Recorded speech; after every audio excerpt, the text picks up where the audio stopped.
Welcome to a fantastic video. This one is going to be about the President's Cabinet. So our goal with this video is to understand what the Cabinet is and what they do for the President. So the Cabinet includes presidential advisors and leaders of executive departments. So the leaders of the executive departments, we call them secretaries, okay? And there are 15 secretaries that are in charge of all of these different executive departments that are responsible for helping the president enforce the laws that Congress makes.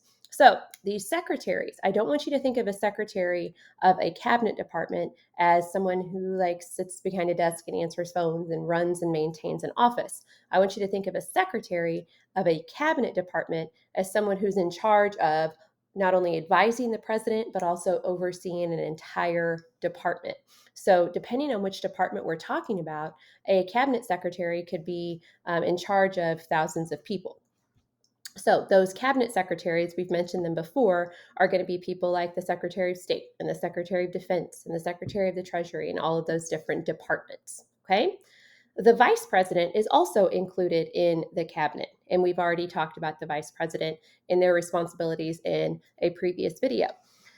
The cabinet also includes directors, administrators, and the president's chief of staff. So an example of a director would be like the director of national intelligence, someone who is responsible for ensuring that the president has up-to-date information about specific information that regards national security.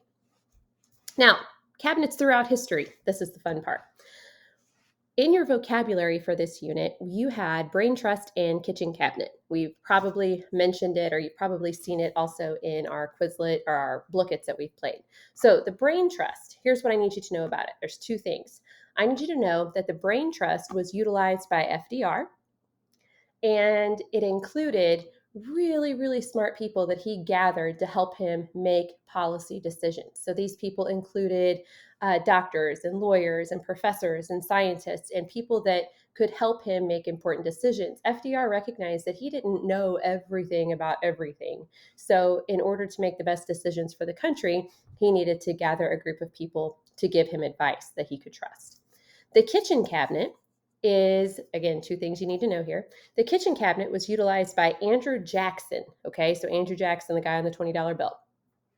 When he was president, he was kind of famous for not relying on his formal cabinet, like the actual cabinet that was approved and was nominated and approved by the Senate. He relied more on his close friends and his family. So his close friends became what was known as the kitchen cabinet because supposedly they entered through the kitchen of the White House and that's where they met. So it was a much more informal group of advisors. So now I want you to think about weak and strong presidents, okay? So what type of president do you think would utilize their cabinet more? Would that be a weak president, one who doesn't really know how to make decisions or one who just kind of takes the back seat to everything? Or do you think a strong president would use their cabinet more? Someone who is has a clear vision for what he wants for the country, has an agenda and has ideas. Which of these types of presidents do you think would utilize their cabinet most? I want you to think about that, and there's probably going to be a question about it. And the last thing we're going to look at on this video is the inner cabinet.